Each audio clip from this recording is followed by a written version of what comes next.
possible, ni démocratie crédible, ni promotion et respect effectif des droits de l'homme. La Mauritanie, pour sa part, a très tôt pris conscience du péril terroriste au Sahel et a décidé de mettre en exécution une stratégie multidimensionnelle en vue de circonscrire un tel péril. Nous avons ainsi mis en place des points d'accès obligatoires à nos frontières et un état civil biométrique. Nous avons également consenti des efforts particuliers pour adapter l'entraînement et les équipements de nos forces armées et de sécurité aux défis sur le terrain.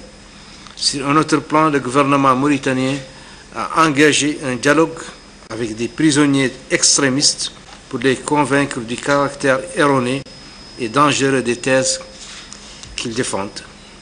Nous avons enfin mis en œuvre une stratégie globale de lutte contre la pauvreté en faveur des zones les plus défavorisées, vivier habituel de recrutement au profit des mouvements terroristes et réseaux de trafiquants.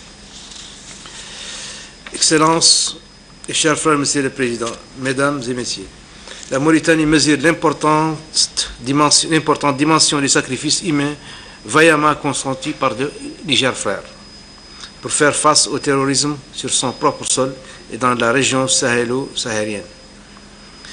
Le Niger contribue aussi ainsi de manière notoire à la sécurité collective au Sahel et à celle du monde. La Mauritanie aspire à renforcer sa coopération avec le Niger dans les domaines politiques, sécuritaires et économiques. Nos deux pays sont à même de développer une coopération bilatérale exemplaire en raison de nos potentialités respectives et de leur complémentarité et en raison aussi de la cohérence et du partage des mêmes idées. Excellences et chers frères, Monsieur le Président, Mesdames et Messieurs, je souhaite vous réitérer, chers frères, Excellences, Monsieur le Président, nos vifs remerciements et notre sincère gratitude à travers vous, au peuple et au gouvernement nigérien, pour la chaleur de l'accueil et de l'hospitalité authentique qui ne nous surprend pas d'ailleurs. Je vous remercie. Cette rencontre a pris fin sur une note de satisfaction. Ce soir même, le président Issoufou Mamadou offre un dîner de gala au président mauritanien et sa délégation. Demain matin, les deux chefs d'État procéderont à la pose de la première pierre de l'école de l'amitié Mauritanie. Une signature d'accords bilatéraux et une conférence de presse conjointement animée par les deux chefs d'État sont également prévues demain, mardi 3 novembre 2013. Restons avec les institutions. La deuxième session ordinaire du type budgétaire de l'Assemblée nationale au titre de l'année 2013 a pris fin ce matin. À cette occasion et en présence des membres du gouvernement, le président de cette institution, Hama Amadou, a rappelé les différents événements de taille qui ont caractérisé cette session, mais aussi et surtout la maturité d'esprit dont ont fait montre les parlementaires pour une stabilité sociopolitique du pays. Suivons un extrait. Hama Amadou, président de l'Assemblée nationale. Après 2 mois de travaux sous un climat de tension politique on ne peut plus difficile, nous voici aujourd'hui à la fin de la session budgétaire de l'année 2013.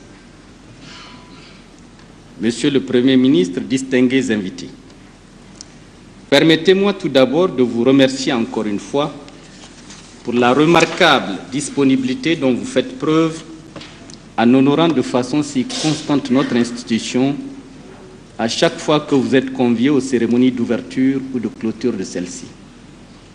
Nous y voyons là l'expression de la haute considération que vous avez pour l'Assemblée nationale, dont le fonctionnement autant que les débats qui s'y tiennent traduisent à certains égards le niveau et la qualité de la culture démocratique atteinte dans notre pays. Nous osons espérer qu'à travers les événements politiques qui ont marqué cette session, vous avez tiré la juste appréciation de son évolution. Toujours est-il que les sombres prédictions des Cassandres qui peuplent aujourd'hui les plateaux des médias nigériens ne se sont pas réalisées. Dieu merci. La crise politique gravissime, attendue avec angoisse durant cette session qui s'achève, n'a pas eu lieu. Je voudrais en féliciter tous les députés qui ont su, malgré la montée indéniable des tensions de l'adversité au sein de l'hémicycle, garder le sens des responsabilités afin que s'accomplisse la mission primordiale de l'Assemblée nationale au cours de cette session, celle de donner à notre pays un budget pour l'année 2014.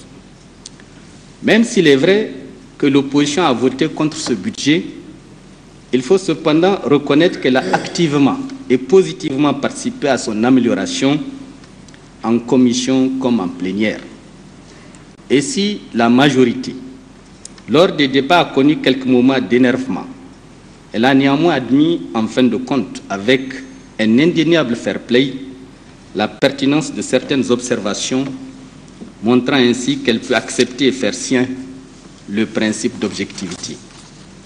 Et c'est en cela que nous gardons l'espoir que notre démocratie, malgré les vicissitudes du moment, ira en s'améliorant avec le temps.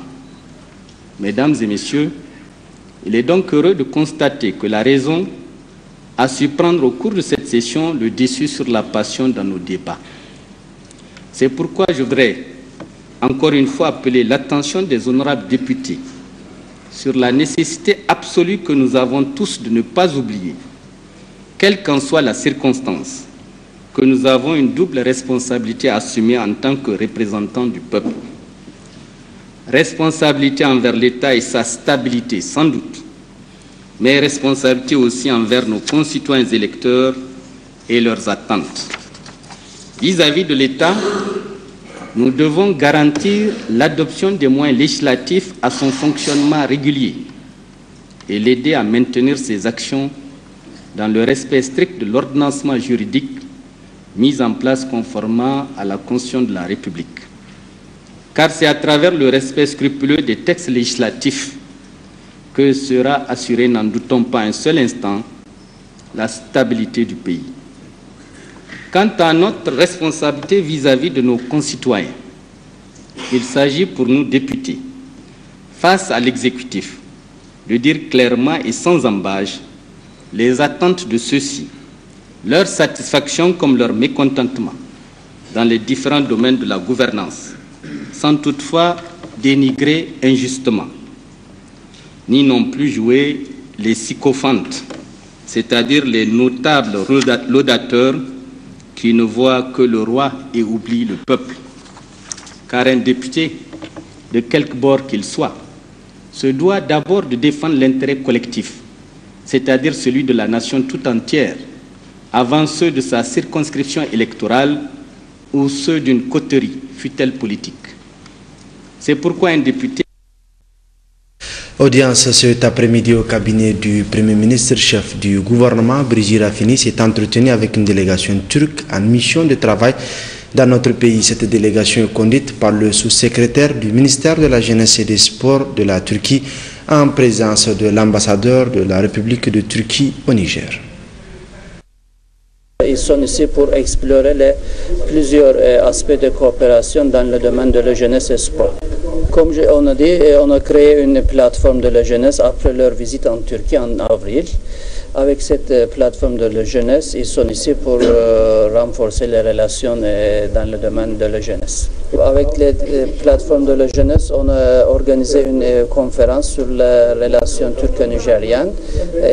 C'était fait hier. Aussi, aujourd'hui, on a effectué plusieurs rencontres avec les autorités nigériennes en ce qui concerne les bourses, qui sont très importants pour les jeunes nigériennes, aussi les centres de jeunesse, les supports, tous les aspects en ce qui concerne les capacités de jeunes nigériennes, comment on peut renforcer leurs capacités.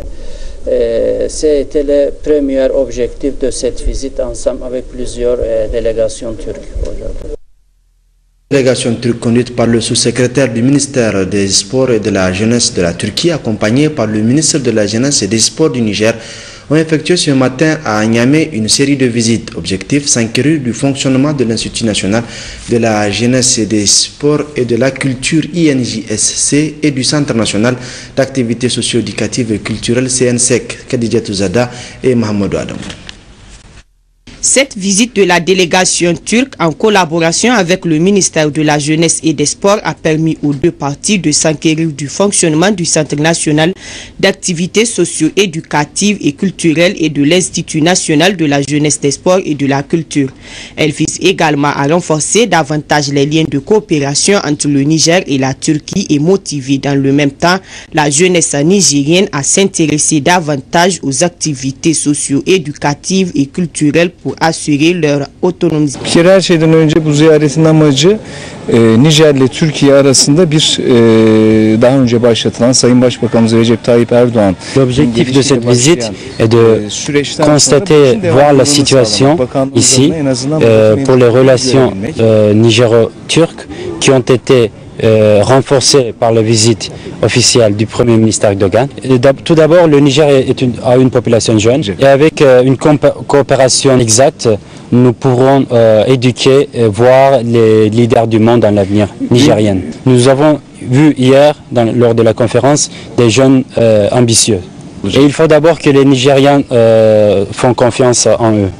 Une visite qui a été bien accueillie par le directeur général de l'INJS. Nous sommes très heureux de recevoir une importante délégation d'un pays frère et ami que la Turquie, d'avoir visité l'Institut national de la jeunesse et des sports pour s'entretenir avec nous, avec nos étudiants, voir ce que nous faisons et ce que nous attendons.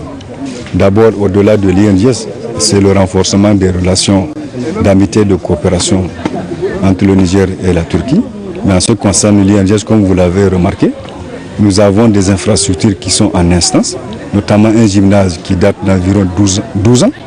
Nous souhaiterons quand même dans le cadre de cette coopération, voir dans quelle mesure la Turquie peut contribuer à la finition de cet important bâtiment. Et au-delà de ça, comme vous le savez, l'INJS, en tant qu'établissement de formation dans le domaine du sport, de l'éducation physique et de l'éducation physique, nous souhaiterons quand même le concours de la Turquie pour que l'INJS participe davantage à la promotion du sport au Niger. Cette visite a été une véritable opportunité pour cette délégation de découvrir la richesse culturelle nigérienne, mais aussi de relever les efforts abattus par les responsables de ces institutions pour promouvoir l'autonomisation de la jeunesse nigérienne. Le Niger célèbre demain 3 décembre 2013 la 20e édition de la Journée internationale des personnes handicapées, journée instituée par les Nations Unies qui vise à promouvoir les actions de mobilisation sociale pour une prise en compte de cette frange de la population. Le thème retenu cette année est briser les barrières, ouvrir les portes pour une société inclusive pour tous. À cette occasion, la ministre de la Population, de la Promotion de la Femme et de la Protection de l'Enfant a adressé un message. Dr Kadidatou Mekibi Dandobi. En outre, dans le plan de développement économique et social PDS 2012-2015, dans son axe 5, promotion du développement social, il est prévu de soutenir des actions spécifiques aux associations des personnes handicapées et de renforcer la mise en œuvre de la Convention relative aux droits des personnes handicapées et l'application de l'ordonnance 93-012 susmentionnée. Quant à la politique nationale de protection sociale, adoptée par le gouvernement en septembre 2011, elle prend en compte les préoccupations des personnes particulièrement vulnérables, dont les personnes handicapées, pour un meilleur accès aux mesures et services de protection sociale. Ainsi, pour mieux asseoir des actions coordonnées, efficaces et efficientes, mon département ministériel, en collaboration avec la Fédération nigérienne des personnes handicapées, envisage d'élaborer une stratégie nationale de réinsertion socio-économique des personnes handicapées. Ceci en vue de contribuer de manière efficace à sortir ces personnes du circuit de la mendicité et de l'inactivité économique. Mesdames et messieurs, qu'il me soit permis, à l'occasion de la commémoration de cette journée, de remercier tous ceux qui ont toujours accompagné l'État nigérien dans cette mission de promotion et de protection des droits des personnes handicapées. En effet, la personne handicapée a besoin d'appui et d'accompagnement pour éliminer les barrières sociales, environnementales et politiques afin de jouir de ses droits et contribuer pleinement au processus de développement socio-économique de sa communauté. En d'autres termes, cela doit interpeller toutes les consciences pour soutenir nos frères et sœurs en situation de handicap afin qu'ils jouissent de tous leurs droits et qu'ils s'engagent davantage sur la voie de l'autonomie. Vive la Journée internationale des personnes handicapées, vive le Niger, je vous remercie. Ouverture ce matin à Niamey des travaux d'un atelier de renforcement des capacités